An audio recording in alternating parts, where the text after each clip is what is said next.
Alors cette vidéo fait suite à la vidéo précédente consacrée aux tables de mobilité. On va approfondir un petit peu maintenant la notion et voir de manière plus précise comment ces tables de mobilité peuvent être utilisées. Et on va faire intervenir notamment deux notions qui sont au programme, donc que vous devez maîtriser, qui sont la mobilité observée et la fluidité sociale. Alors la mobilité observée est une notion qu'on a déjà abordée dans la vidéo précédente, et qui se définit comme la part des individus mobiles par rapport à leurs pairs au sein de la population étudiée. Donc pour rappel, elle était de 63,9% en 2012. Je vous renvoie à la vidéo précédente. Dans cette mobilité observée, une partie va être qualifiée de structurelle. Donc il s'agit de la part des individus mobiles par rapport à leurs pairs au sein de la population étudiée, à cause des changements dans la structure de la société. C'est-à-dire que ici, la mobilité va être liée au changement structurel de la société, par exemple la montée de l'emploi qualifié, qui se traduit par une augmentation de la part des cadres et professions intellectuelles supérieures, ou la diminution de la part des agriculteurs exploitants du fait des gains de productivité. Je vous renvoie au cours par rapport à ça. La mobilité observée est également constituée de ce qu'on va appeler la mobilité nette, qui constitue une mesure approximative d'une notion sur laquelle nous allons revenir, qui est la fluidité sociale. Donc cette mobilité nette désigne la part des individus mobiles par rapport à leurs pairs au sein de la population étudiée, du fait de leur propre initiative. Donc cette mobilité n'est plus liée au changement structurel de la société, mais elle est liée au fait que les individus peuvent simplement vouloir changer de statut professionnel et ne pas vouloir occuper le même statut que celui de leur père. Par construction, la mobilité observée est égale à la somme de la mobilité structurelle et de la mobilité nette. Commençons par la mobilité structurelle. Comment la calculer? Alors on va partir de nos tables de recrutement et de destinée telles que nous les avons construites dans la vidéo précédente. Dans un premier temps, on va aller chercher dans la table de recrutement les professions exercées par les pairs. Et on va reporter ces différentes parts dans un tableau.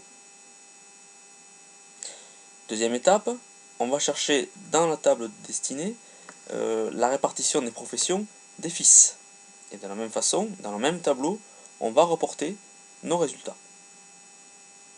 On fait ensuite la différence entre les parts des professions exercées par les pères et celles exercées par les fils. Donc ici, en l'occurrence, on voit que la part des agriculteurs dans la génération des pères était 7,6 points plus élevée que la part des agriculteurs dans la génération des fils. Donc même principe pour les autres catégories socio-professionnelles. Et on va noter que la mobilité structurelle est égale à la somme des différences positives. Donc ici, elle est égale à 21,3%, donc petite baisse par rapport à 2003, ce qui signifie qu'en France, en 2012, 21,3% des hommes de 40 à 59 ans ont dû changer de position sociale à cause des modifications de la structure de la société.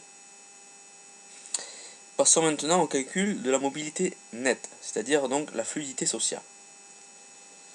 On va cette fois-ci chercher les données dont nous avons besoin dans notre table de mobilité de départ.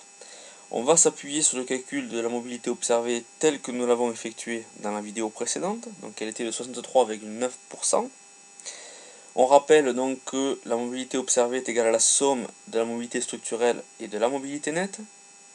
Donc, par construction, étant donné les calculs que nous avons déjà faits, on peut en déduire une mobilité nette de 42,6%, donc en hausse par rapport à 2003.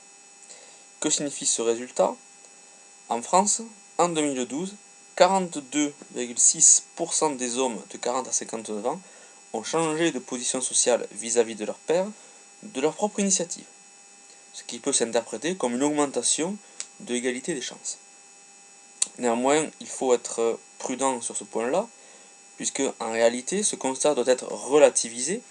C'est ce que va nous permettre de faire le calcul de ce que l'on appelle les odds ratios, qui consiste en une évaluation plus précise de la fluidité sociale, c'est-à-dire de la capacité des individus à changer de catégorie socio-professionnelle de leur propre initiative. Alors comment mesurer de manière précise la fluidité sociale? Alors par principe, on va calculer puis comparer des odds ratios à deux dates et à partir de deux groupes socio-professionnels.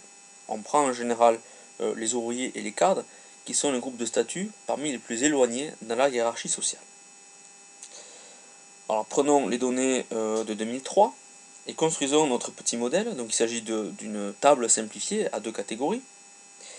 Première chose à faire, on va regarder quel est le nombre d'individus qui sont immobiles, c'est-à-dire qui occupent le même statut professionnel que leur père.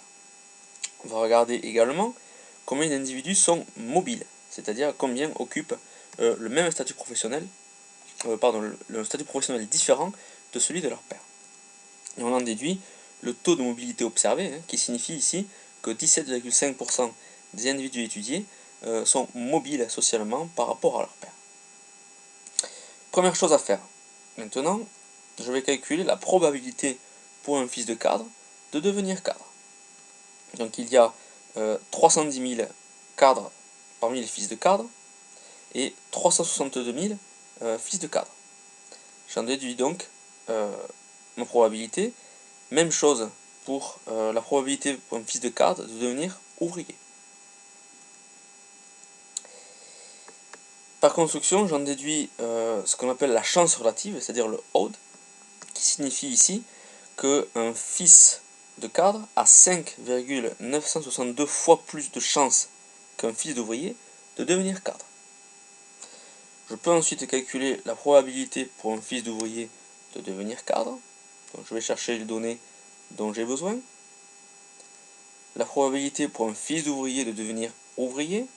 Je vais chercher les données dont j'ai besoin. Et j'en déduis ma nouvelle chance relative.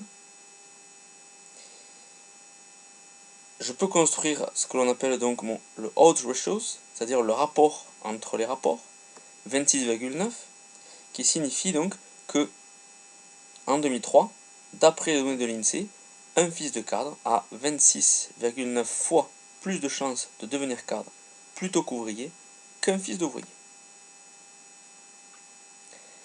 Alors pour s'entraîner, on peut faire le même calcul pour 2012. Donc je vous invite à mettre cette vidéo en pause, à aller chercher dans la table de mobilité de 2012, donc qui figure notamment dans la vidéo précédente, les données dont vous avez besoin, puis à procéder au même calcul que nous venons de faire, mais cette fois-ci pour 2012.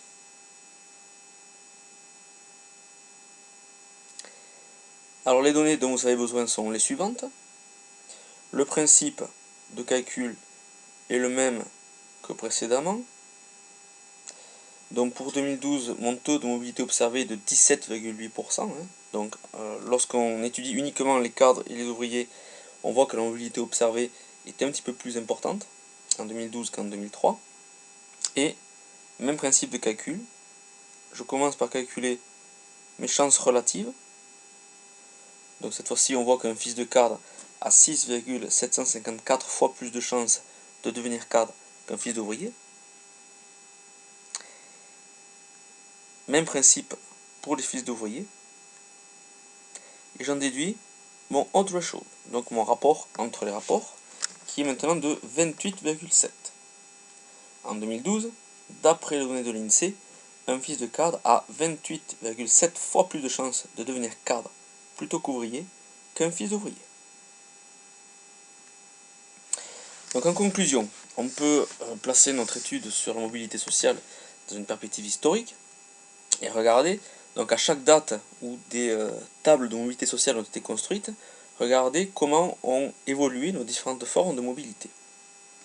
On peut constater par exemple que la mobilité observée a fortement augmenté depuis les années 50, puisqu'elle a plus que doublé. Un élément explicatif de cette hausse de la mobilité observée tient notamment au fort accroissement de la mobilité structurelle entre les années 50 et 60, qu'on peut appeler un effet 30 glorieuses. Effectivement, cette période-là est marquée par des changements structurels importants, que nous avons déjà rappelés en cours. Autre élément notable, c'est que la fluidité sociale apparente, c'est-à-dire la mobilité nette, a d'abord fortement augmenté, avant d'augmenter de manière ralentie, puis de baisser, puis de à nouveau augmenter. Mais ainsi qu'on l'a vu, cette évolution de la mobilité nette, elle est à relativiser par le calcul des odds ratios entre groupes de statut extrêmes. On a vu notamment qu'entre 2003 et 2012, entre les fils de cadre et les fils d'ouvriers, la fluidité sociale avait eu tendance à ralentir un petit peu. Dernier élément observable, on voit que entre 2003 et 2012, la mobilité structurelle a diminué de 13,8%. Ce qui nous amène à dire que la question de l'égalité des chances se double de la question de la capacité de la société française d'adapter ses structures d'emploi. En gros, si la mobilité observée a un petit peu diminué entre 2003 et 2012, c'est essentiellement parce que la mobilité structurelle a baissé de manière assez forte. Ce qui traduit effectivement peut-être certaines difficultés de la société française à s'adapter aux évolutions de l'emploi, liées par exemple au fonctionnement du marché du travail, à la numérisation de l'économie, au vieillissement démographique.